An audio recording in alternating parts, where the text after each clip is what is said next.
Je disais donc que ce rappel de l'accueil que Jésus réservait aux enfants nous introduit directement au texte du jour.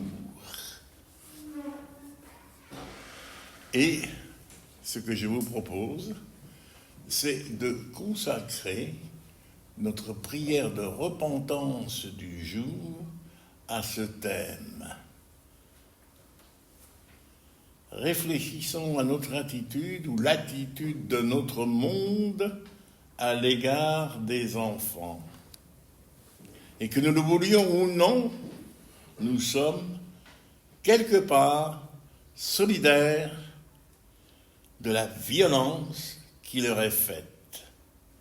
Dans les pays en guerre, je ne les citerai pas car j'ai peur d'en oublier, dans les pays où sévissent la famine et le manque de soins médicaux, encore plus nombreux, mais plus près de nous et autour de nous également, dans nos familles, dans nos bonnes familles, dois-je rappeler que selon les données publiées sur les procès en cour d'assises pour inceste ou viol, 80% des accusés font partie de l'entourage ou de la famille proche de la victime.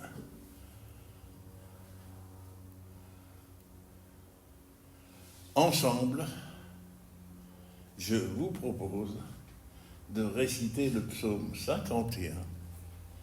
C'est le 64-30 des recueils des cantiques. C'est tout vers la fin, c'est la page 1077.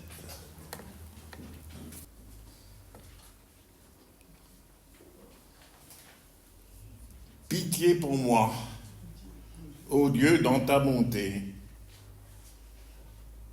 En ta tendresse, efface mon péché. Lave-moi tout entier de mon mal et purifie-moi de ma faute. Ce côté dira la suite. Et ensuite, le côté droit. Allons-y. Ô Dieu, je reconnais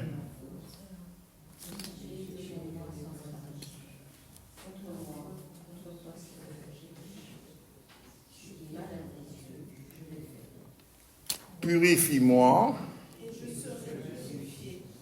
Lave-moi et je serai plus blanc que neige. Détourne de mes péchés ton visage, toutes mes fautes efface-les. Ô Dieu,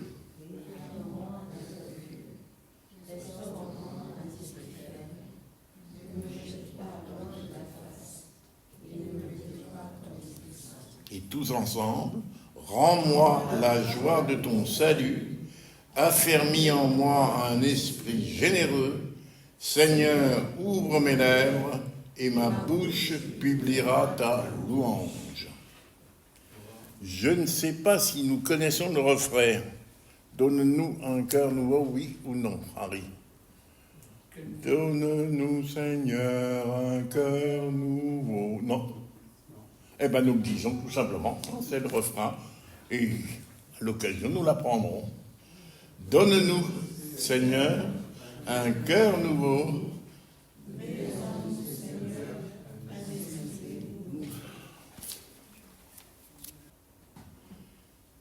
Si nous disons que nous n'avons pas péché, nous faisons de Dieu un menteur, est-il dit dans la première épître de Jean. Mais si nous confessons notre péché, il est fidèle. Et si notre cœur nous condamne, Dieu est plus grand que notre cœur. Nous chantons à présent, si vous le voulez bien, le psaume 36. Ô Seigneur, ta fidélité remplit les cieux. Eh bien, si nous l'apprenons.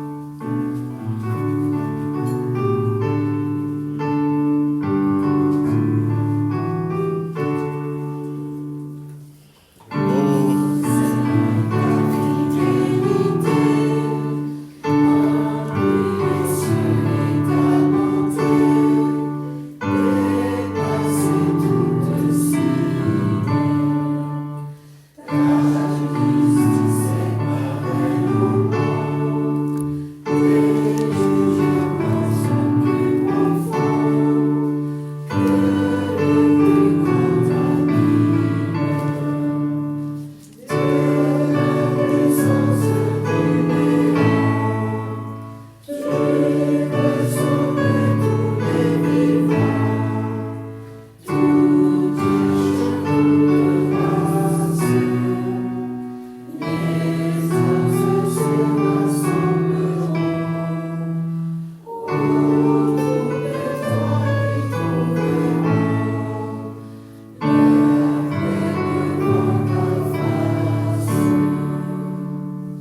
Merci.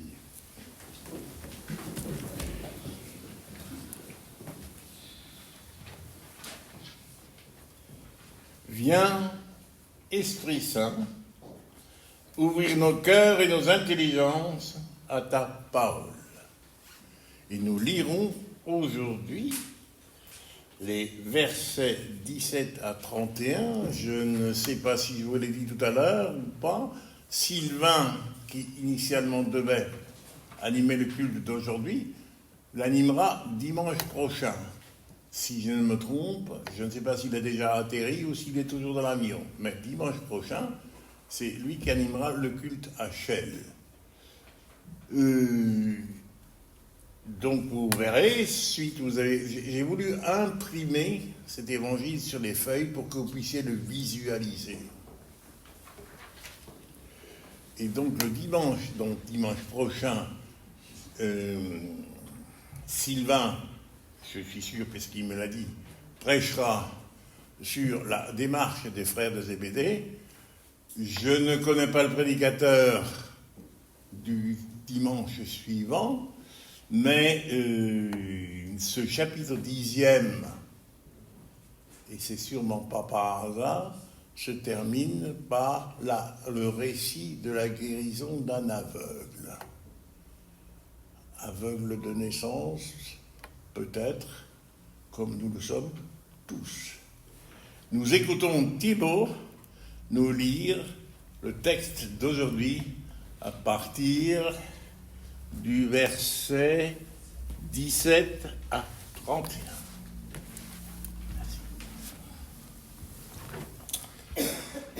Comme il se mettait en chemin, un homme accourut et se mit à genoux devant lui pour lui demander « Bon maître, que dois-je faire pour hériter de la vie éternelle ?»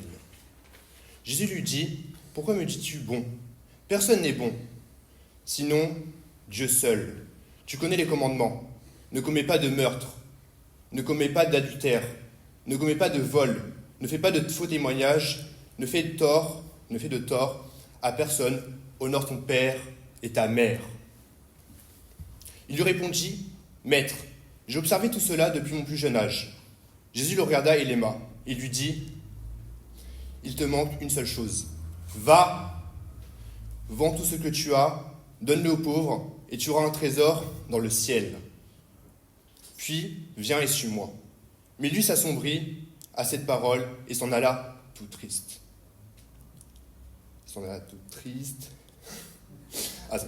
Car il avait beaucoup de biens. Jésus, regardant autour de lui, dit à ses disciples qu'il est difficile à ceux qui ont des biens d'entrer dans le royaume de Dieu.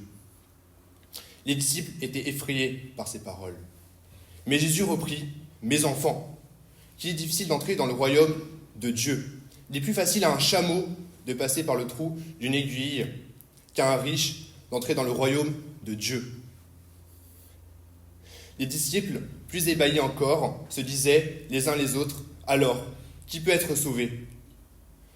Jésus les regarda et dit « C'est impossible pour les humains, mais non pas pour Dieu, car tout est possible pour Dieu. » Pierre se mit à lui dire « Nous avons tout quitté pour te suivre. » Jésus répondit « Amen. Je vous le dis, il n'est personne qui ait quitté à cause de moi et de la bonne nouvelle, maison, frères, sœurs, mère, père, enfants ou terre. Et qui ne reçoivent au centuple, dans le temps présent, maison, frères, sœurs, mère, enfants et terre, avec des persécutions. Et, dans le monde qui vient, la vie éternelle. Beaucoup de premiers seront derniers, et derniers seront premiers. Merci. Nous sommes donc invités 4 dimanches de suite à lire ce chapitre 10e qui, dans l'évangile de Marc, clôt le temps de ministère, puisque le chapitre suivant commence par le récit de l'entrée de Jésus dans Jérusalem. Cette feuille vous permet de visualiser, me semble-t-il, ce texte, et il illustre, selon moi, que nous avons sous les yeux non pas le récit journalistique d'un témoin direct des événements, mais que nous avons sous les yeux une reconstruction théologique élaborée bien des années après, à la lumière de la foi de Pâques, qui est celle de la communauté à laquelle appartenait l'auteur de notre récit. La vie de Jésus, dans Marc, à partir de son baptême, suivi de sa prédication en Galilée, est relue et présentée par la suite comme une unique montée vers Jérusalem. Nous montons à Jérusalem, dit Jésus à ses disciples qui le suivaient. Et aux 12 en particulier, il répétera pour la 3e fois, le Fils de l'homme sera livré aux grands prêtres et aux scribes, ils le condamneront à mort, le livreront aux non-juifs, comprenons aux Romains, ils se moqueront de lui cracheront dessus, le fouetteront et le tueront, et 3 jours après, il se relèvera. Cette 3e annonce suit immédiatement, comme vous pouvez le constater, l'épisode de l'appel de l'homme riche, notre texte du jour, et sera suivi de la demande des fils de Zébédée que Sylvain vous commentera. Eux veulent siéger à la droite et à la gauche de Jésus. Vous vous rappelez qui siège ou qui est attaché plus exactement à la droite et à la gauche de Jésus? Ce sont les brigands. Mais eux ne le savaient pas. Nous le savons aujourd'hui. Et je vous disais que ce n'est pas tout à fait par hasard que tout l'épisode se termine par la guérison de l'aveugle Bartimée, qui, lui, par contre, se met en route pour suivre Jésus, car contrairement à l'homme riche dont nous allons reparler, lui n'avait rien à abandonner, sinon sa condition de pauvre et de misérable. Reprenons au verset 17. Comme il se mettait en chemin, un homme accourut et se mit à genoux devant lui. D'autres traductions disent « il se prosterna » pour demander à Jésus « Bon maître, que dois-je faire pour hériter de la vie éternelle ?» Que dois-je faire pour hériter ? Marc nous parle d'un homme tout court. Luc nous parlera d'un chef, entendons un notable. C'est Matthieu qui, dans sa version, précise que l'homme était jeune.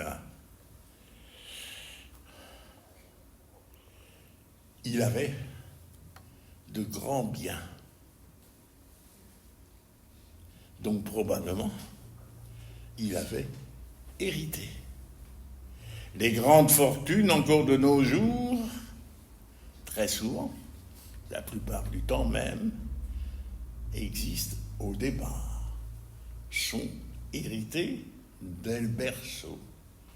Notre homme est donc venu au monde avec des droits à, dès ses premiers jours. Toutefois, devant Jésus, remarquons-le, il ploie spontanément le genou. Contrairement aux pharisiens du verset 2, lui ne vient pas interroger Jésus pour le mettre à l'épreuve. Sa démarche est respectable. Jésus d'ailleurs le lui rend bien puisque Marc précise, Jésus le regarda et l'aima.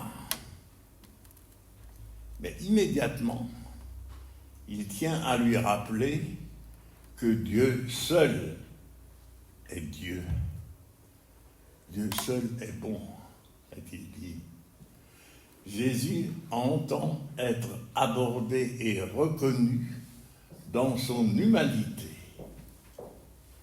Tu connais les commandements, dit-il à son interlocuteur, et le lecteur de l'Évangile que nous sommes les connaît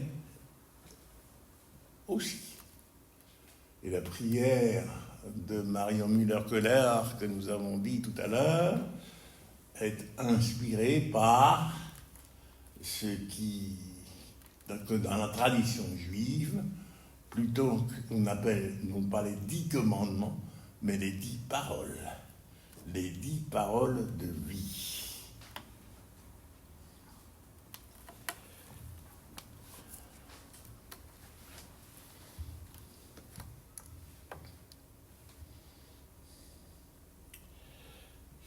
Vous remarquerez aussi que dans l'Évangile selon Marc, il est beaucoup question de cheminement. Jésus passe son temps à bouger. Il chemine en permanence. Et quand il dira aux disciples que le royaume de Dieu est pour ceux qui sont comme les enfants, il ne leur recommande absolument pas de demeurer enfant, mais de le devenir. L'enfant se sent dépendant d'autrui et accepte de l'être. Adulte, il comptera beaucoup plus sur lui-même et entre autres sur ce qu'il possède ou acquiert. Notre homme, quelque part, et grâce probablement à ses biens, pense pouvoir, lui, se suffire, au sens qu'il croit pouvoir acquérir ce qui lui manque en observant la loi. En étant quelqu'un de bien dans ce monde, il entend le rester dans le monde à venir. Qu'il est difficile à ceux qui ont des biens d'entrer dans le royaume de Dieu, dira Jésus à ses disciples après son départ. Ce royaume reste étranger à l'avoir. Il ne se possédera jamais. Il est du ressort de l'être, et plus encore de l'être à venir, du devenir avec.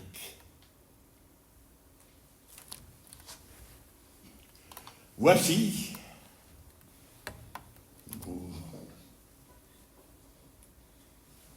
libre à vous de les accepter ou de trouver que je ne suis pas dans la ligne. Voici 3 pistes de réflexion qui vous aideront cette semaine, si vous le voulez bien, à relire notre évangile de ce matin. Premièrement, la discussion avec les pharisiens sur les droits de réputation qui ouvre notre chapitre renvoie au commencement, au récit de la création dans le livre de la Genèse. Dieu dit « Créons l'humain à notre image et à notre ressemblance. » Il les créa, masculin et féminin, à son image.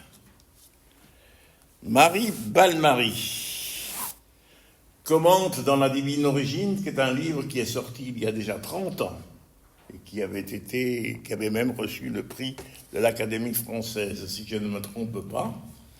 Marie Balmary, donc, commente dans La Divine Origine, Dieu n'accomplit apparemment pas son programme, ou il ne l'accomplit qu'à moitié. Il crée l'homme à son image.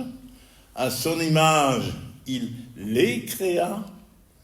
De la ressemblance, il n'est plus question. Ceux que nous appelons les pères de l'Église avaient déjà remarqué ce manque. Ils seront plusieurs à conclure. L'image est donnée au départ, la ressemblance est à acquérir dans un devenir. Créer mâle et femelle, pour reprendre les mots en hébreu, ils auront à devenir homme et femme, ish et isha, l'un avec l'autre, l'un grâce à l'autre, dans une réciprocité, une égalité, dans le devenir, et non pas moyennant une possession ou une domination de l'un sur l'autre. Dit autrement, on ne naît pas homme et femme, on le devient. On ne naît pas davantage chrétien, on le devient librement et non pas par héritage. Deuxième piste possible de réflexion. Quand dans le livre de l'Exode, Moïse demande à Dieu son nom, la voix qui lui parle lui répond « Ayez Hacher, ayez, je suis qui je suis », disent la plupart de nos traductions. L'hébreu ne connaît pas notre présent grammatical, ni le passé, ni le futur.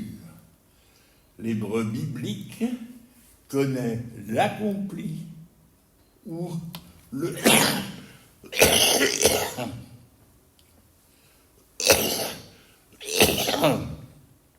l'accompli ou le non accompli. La traduction exacte en français devrait donc être « Je serai qui je serai ». Avec vous, est-il dit immédiatement après. Ni passé, présent, futur, mais un éternel ou permanent devenir qui appelle à un devenir avec. Emmanuel, Dieu avec nous.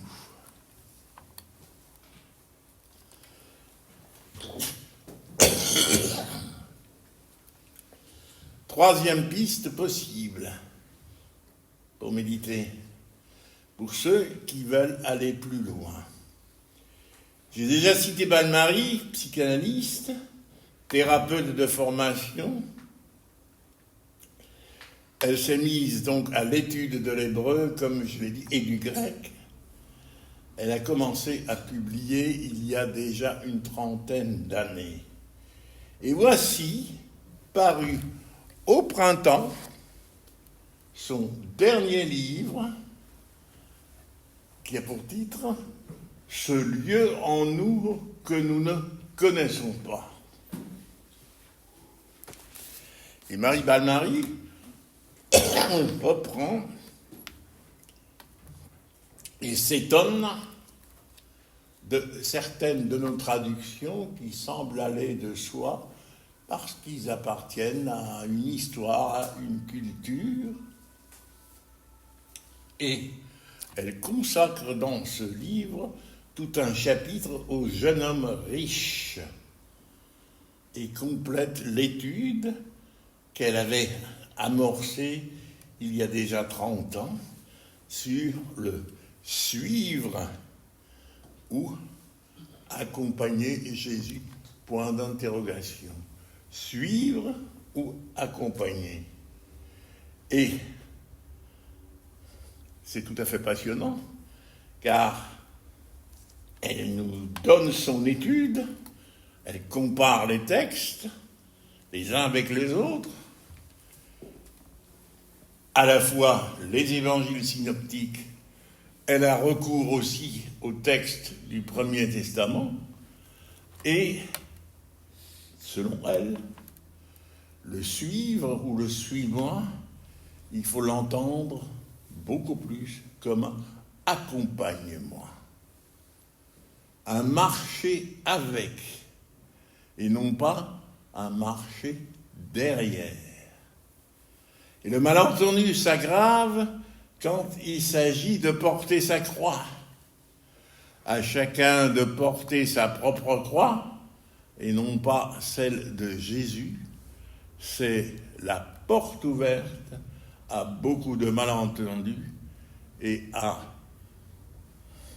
un dolorisme malsain qui a eu longtemps droit de cité dans toutes nos églises. Pour finir, je tiens à partager avec vous cette autre perle que la lecture de Marie Balmary et son travail me font découvrir. Au verset 20, il est dit « Les disciples, plus ébahis encore, se disaient les uns aux autres, « Alors, qui peut être sauvé ?» Jésus les regarde et dit « C'est impossible pour les humains, mais non pas pour Dieu, car tout est possible pour Dieu. » À vouloir faire mon salut moi-même, ou par nos propres forces, j'ai renoncé depuis fort longtemps. Depuis le jour, en tout cas, où j'ai décidé d'adhérer à la confession de foi de l'Église réformée de France, devenue Église protestante unie entre-temps. Au tout est possible à Dieu, j'ai par contre toujours eu plus ou moins de mal à adhérer. Et voici que Marie Balmary m'invite à lire « En Dieu, tout est possible ». Et là, je jubile.